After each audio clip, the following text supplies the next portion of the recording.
The Nazis are always the others, someone else. You, your family, your hometown, they're all victims in their own right. That's how people prefer to tell that history.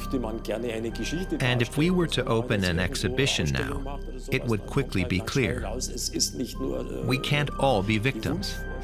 We usually like to think of the German people during World War II as a nation held hostage by a savage leader who showed them a distorted reality of the world. But what if civilians were perfectly aware of the carnage and massacres that were taking place in their country? The surviving Jews, at least in theory, did not want anything to do with Germans. Many of the Jews who managed to escape from the hellish extermination camps not only had difficulty reconciling themselves with Germany, but accused civilians of being part of the largest genocide in modern history. The Germans were resentful that here was this group of people who they had been told no longer existed. It was, first of all, kind of shocking that there were Jews at all. In this new installment of Military History, we propose to analyze one of the darkest and most uncomfortable questions of the 20th century. How much did the Germans know about the Holocaust during World War II? Stay with us, because the answer is more complex and grim than you can imagine.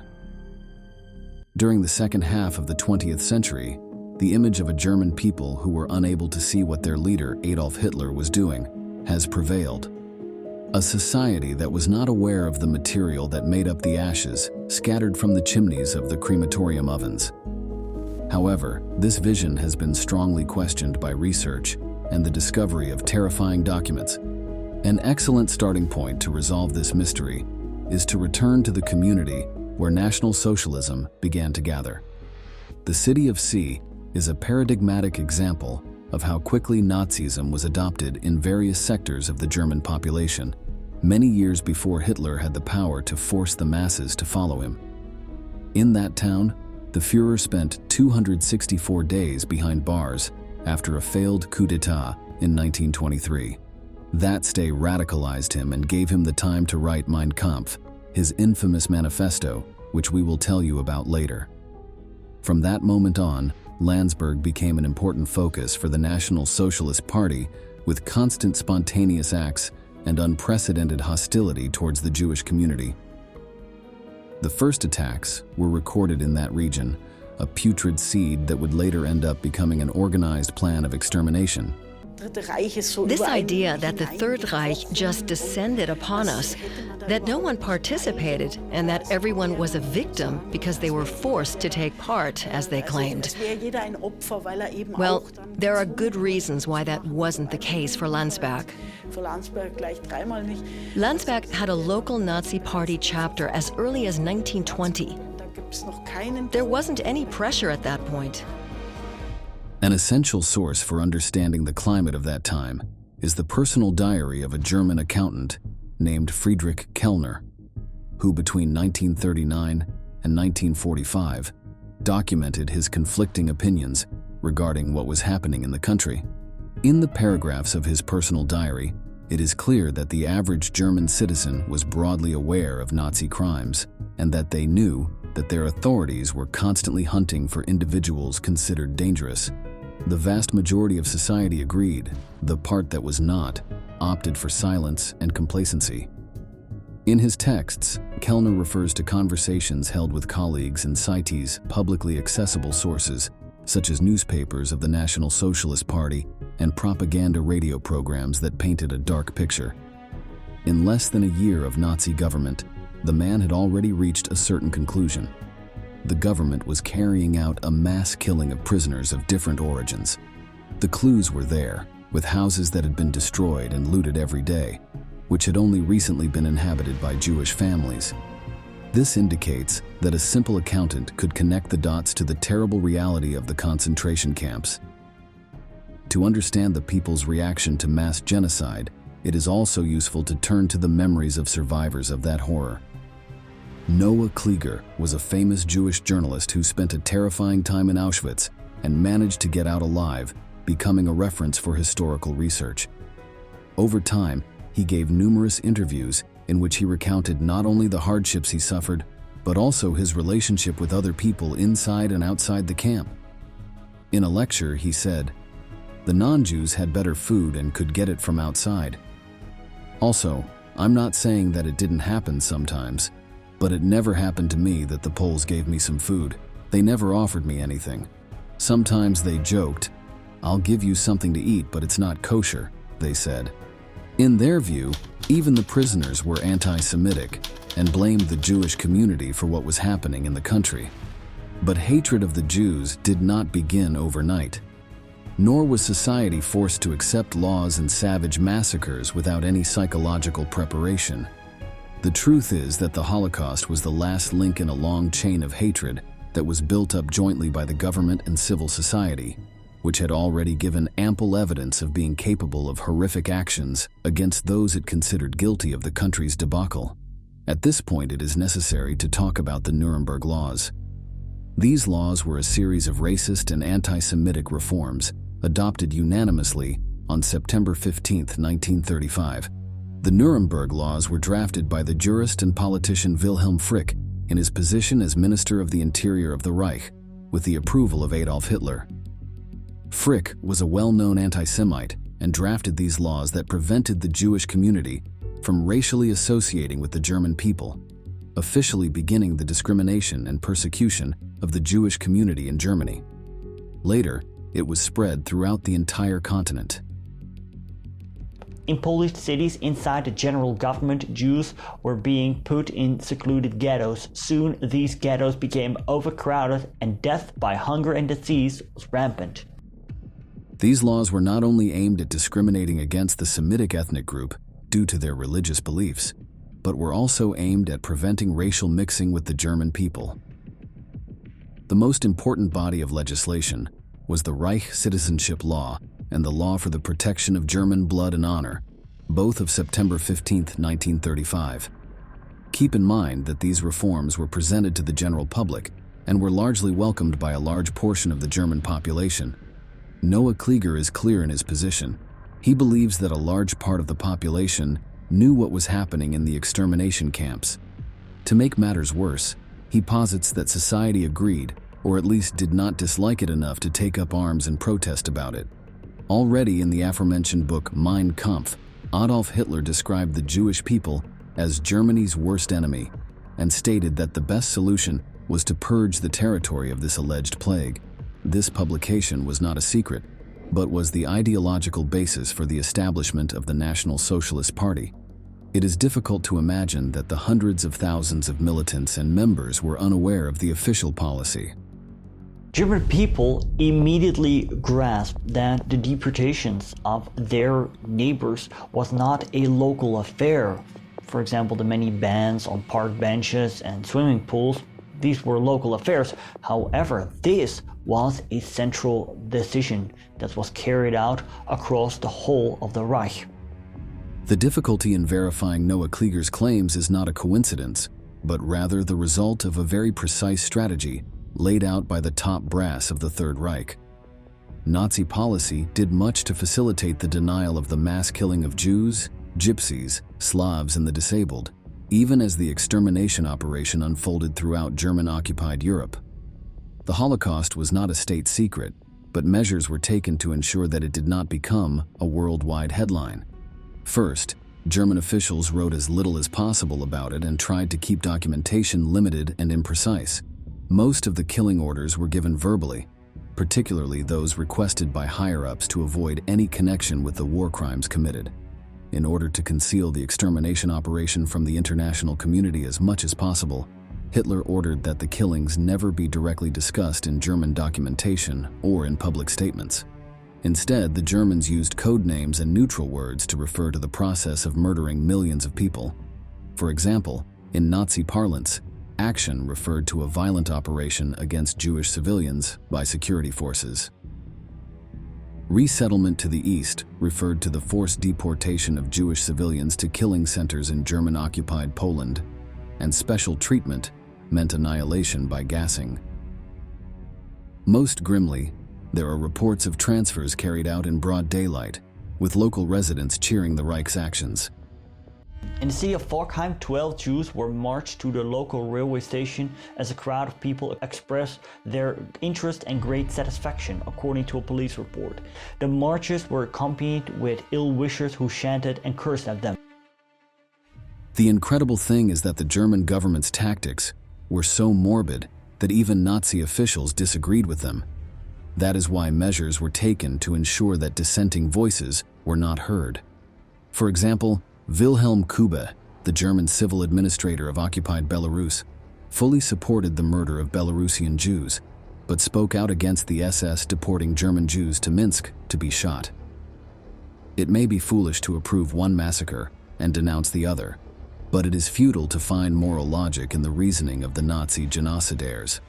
While precautions were taken to limit the production of evidence, the Germans also destroyed most of the documentation that existed before the end of the war. Virtually all files that directly related to the extermination program were classified and stamped Geheime Reichssache, which can be translated as highly confidential. This distinction required special handling, immediate destruction to prevent capture by the enemy. Heinrich Himmler, the Reich SS leader and chief of the German police, told SS generals in Posen in late 1943 that the mass murder of European Jews was a secret that must never be recorded. Hitler had reason to fear a possible backlash if all the details of the Holocaust became public. Euphemisms benefited secrecy, since only those who knew the true meaning of the words would understand the deeper meaning of public statements or accurately interpret documentary records. In addition to using code language, Heinrich Himmler attempted to destroy the physical remains of victims of the dark activities taking place in the concentration camps. The idea was to make the bodies of hundreds of thousands of people disappear before the Allied armies arrived. To accomplish this, he assigned SS officer Paul Blobel to command Operation 1005, the code name for German plans to destroy forensic evidence at mass murder sites. The deportation to the camps involved many people and could impossibly kept secret. Think of soldiers who witnessed it, as well as railwaymen, not to mention government officials who had to take care of the apartments the Jews The left SS behind. forced prisoners to reopen mass graves filled with the bodies of their dead relatives and friends. They then had to fill up these rotting remains to eliminate evidence of the genocide that was taking place. Such exhumations were carried out at Babi Yar, Kiev, in the summer of 1943, at Belzec in late 1942, at Sobibor and Treblinka in the autumn of 1943. In this way, the Germans and their collaborators destroyed much of the forensic evidence before it fell into enemy hands. This buried in oblivion hundreds of thousands of people whose bones were incinerated and their identity buried underground. As atrocious as taking a life is, depriving the survivors of a full and true memory of what happened. Toward the end of the war, after the first news of the Holocaust reached Britain and the United States, Nazi leaders attempted to counter these stories with a coordinated disinformation campaign. On June 23, 1944, the Nazis permitted a commission from the International Red Cross to visit the Theresienstadt ghetto in the German protectorate of Bohemia and Moravia, now the Czech Republic. Hitler's men hoped to cover up the extermination operations by presenting good living conditions for Jews in that region. The Red Cross Commission consisted of 2 Danish officials and a Swiss representative. The visit lasted only 6 hours, but at its core it was all a carefully orchestrated deception. Let's hear about the process from the words of a survivor. They erected a little pavilion for children. There were hardly any left at the time. They put the square in front of where I lived that was just barren because it was used originally for exercises, military exercises, and we had to plant it with grass and roses. SS authorities stepped up deportations of Jews from the ghetto to reduce overcrowding. They also made do with planting gardens, painting houses, and opening cafes and theaters for visitors. They even instructed prisoners how to behave during the inspection in order to give positive reports of what it was like to be a ghetto prisoner. However, when the visit was over, SS authorities resumed mistreatment, shootings, and deportations. especially to the Auschwitz killing center. The Red Cross inspection had served its purpose to confuse international public opinion about the true nature of Nazi policies to wipe out their enemies. Despite Nazi efforts to keep the ongoing Holocaust secret, information eventually leaked out. The perpetrators themselves talked about what they were doing, boasting that they had launched the greatest genocide of the 20th century. Since 1942, multiple Jewish and Polish underground organizations strove to reveal to the outside world what the Germans were doing in Eastern Europe. Sometimes the information was incomplete, contradictory, and inaccurate in some of the specific details, but the general policy and pattern of events were clear as early as the second half of 1943. So, how did this affect the German people, and how did they assimilate the news about what was happening on their land? The psychological barriers to accepting the existence of the Nazi extermination program were considerable. The brutality of the Holocaust was irrational and unprecedented. It was inconceivable that an advanced, industrialized nation would mobilize its resources to murder millions of peaceful civilians, which included women, children, the elderly, and even toddlers. In doing so, the Nazis often acted against Germany's economic and military interests, which is why turning the nation into a giant meat grinder sounded illogical. Part of civil society therefore refused to accept the accusations. On the one hand, they believed that it was mere Allied propaganda. On the other, they believed that the German government had a clear and important motive for the activities that were being carried out. And this here created some kind of knowing without knowing. People made efforts not to know. If people claimed they didn't know, it was due to their efforts not to know. That influenced the way German citizens dealt with the gruesome revelations they were exposed to during the final months of the war. During World War I, the British media claimed that the German occupation was monstrous, that soldiers committed unspeakable atrocities against defenseless civilians in Belgium. They were even accused of killing babies with bayonets, disfiguring women with their fists, and murdering civilians with mustard gas. These accounts dented morale and shaped public opinion around the world. After the war, it emerged that the British had fabricated many of these stories to maximize popular support for the war effort. Because of that experience, many Germans did not believe reports of mass murder operations during World War II. In this case, however, the reports were sadly true. After the catastrophic defeat at Stalingrad in February 1943, the challenge of maintaining popular support for the war became even more daunting for Nazi propagandists. Germans could no longer reconcile official news with reality, and many civilians began to listen to foreign radio broadcasts for correct information. At the same time, moviegoers began to reject newsreels as blatant propaganda.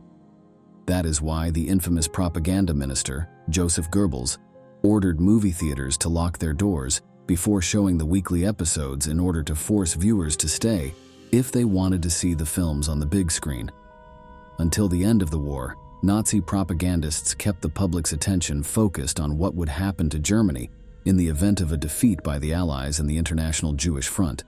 In particular, Goebbels' ministry exploited the disclosure of a post-war plan for the German economy that Henry Morgenthau Jr., Treasury Secretary in the Roosevelt administration, had developed in 1944. Morgenthau's vision was to strip the country of its heavy industry and return it to an agrarian economy. Such stories, which had some success in strengthening resistance as Allied troops entered Germany, were intended to intensify fear of capitulation, encourage fanaticism, and continue the destruction of the enemy. That is why many experts argue that civil society lived in a kind of global fiction filled with deceit and lies. That is why they cannot be blamed for the crimes perpetrated by the government, at least not with the same severity as the leaders of the Third Reich were judged. Also belong to, perhaps I shouldn't say the actual perpetrators, but to those who profited from it. With all this information at our disposal, it is really difficult to think that German citizens in the 1940s were oblivious to the horror taking place in their country.